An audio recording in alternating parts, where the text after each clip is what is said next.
Hello everyone, and welcome to the Pisces Guide to Pop Culture. I'm of course your host TJ West. So today I want to talk about Firebird, the new romantasy from Juliette Cross. This was once again one of the things that we read for my romantasy book club. Fantastic group of people that I very much enjoy getting to talk to every week or every month about romantasy books. Now, if you're someone who, spends a lot of time, as I do, reading about reading and reading other people's reviews, then you'll probably know that this book has aroused not a small amount of controversy, both here on Book Talk, but also on Goodreads. And that's because, in part, the novel is about a woman who becomes enslaved by Romans and ends up falling in love with the man who theoretically enslaved her. But before I get all to that, let me just give you a brief plot summary, and then I'll dive into some of the more complicated parts of the novel. So it focuses on the love between Martina, who is a sort of witch-like figure who hails from the province of Dacia, which is today's modern-day Romania, essentially, and then Julian, who is the Roman love interest, who obviously is the nephew of this emperor named Iniculus, who is very much shades of Caligula. But the wrinkle here, and the thing that makes it fantasy, is that in this world, the Romans are essentially like were-dragons. Like, they are humans, but they can transform into dragons, and dragons sometimes like erupt out of them. And anyway, it's a whole big thing. I wasn't sure I was going to, buy this kind of weird system, but it ends up working. I think Juliette Cross has a, pretty firm grasp of how this, works. Now, the issue, of course, is that, after they meet early on in the novel, they end up reconnecting several years down the line. At that point, Martina has been sort of orphaned and is now living with Celts, and then Julian essentially helps conquer her tribe and then takes her as a slave back to Rome, where she's his body slave. But it's very clear that that's only a matter of convenience, and he's only doing this to keep her from being killed by the other Romans, for whom these low class folk are expendable, and how it's very dangerous and often perilous for Romans to get into any kind of romantic entanglements with them.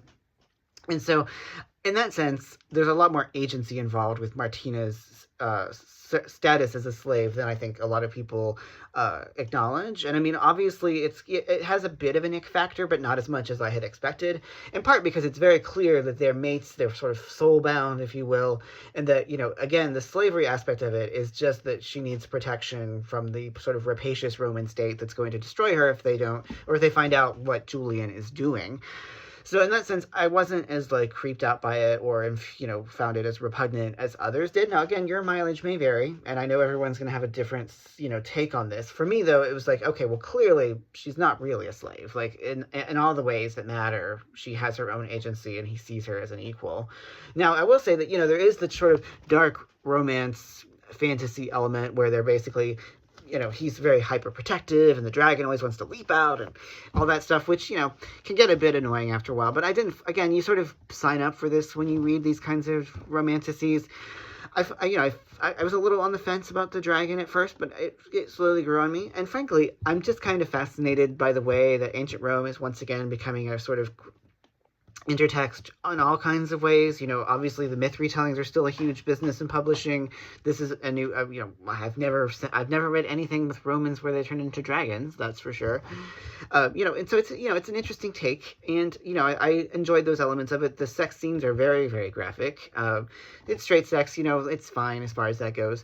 But I do think that Cross has created a pretty compelling universe and a couple of compelling, heroes that we can really cheer for and that we want to succeed and we want their love to last and endure.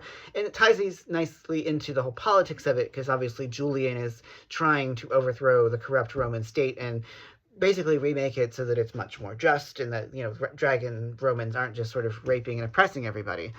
A good and noble goal. Of course, it ends up going sideways because, that's what happens in these kinds of novels.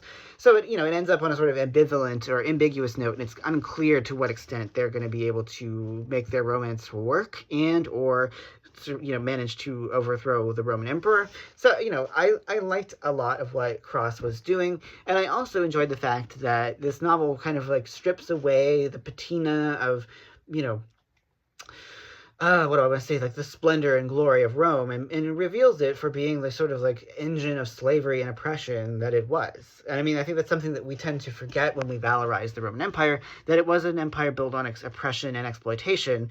And I think that because one of our protagonists is herself, a member of the subaltern. It sort of gives us an interesting gloss and an interesting perspective on Rome from the ground up.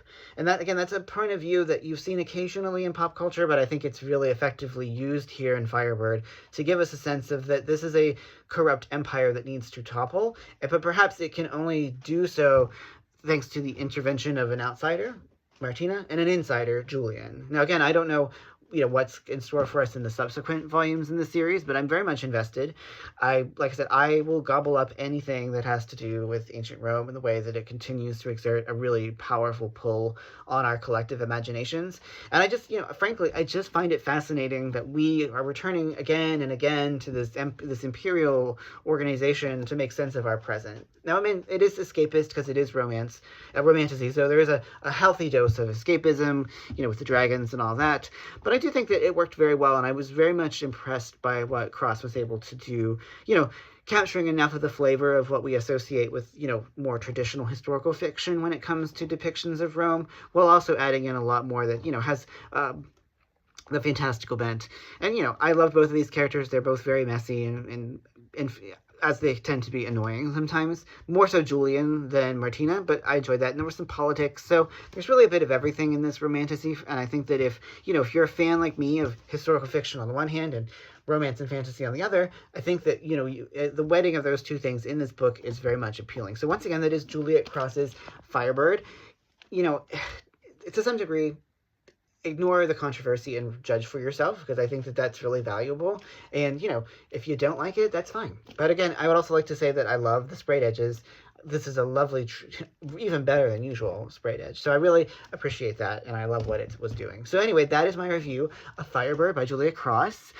It gets the Pisces Guide to Pop Culture stamp of approval, so take that for what it's worth. So anyway, thanks as always for joining me here. Remember, my own book, Country Road Romance, releases tomorrow. I cannot wait to do my my opening of my author copies and share all of that joyful journey with all of you. So anyway, that's all for today. Thanks again for joining me at the Pisces Guide to Pop Culture. Take care, y'all.